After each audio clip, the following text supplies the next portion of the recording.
Hey guys, welcome back to our channel. How to Base44 App stuck on login page. So there's a quick guide. So first of all, make sure you will have logged in.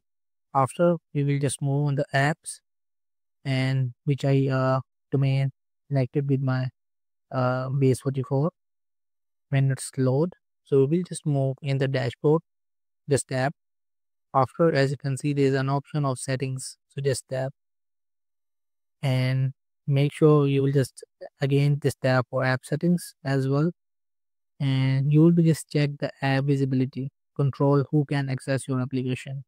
So if it's private, so just tap for switch for public.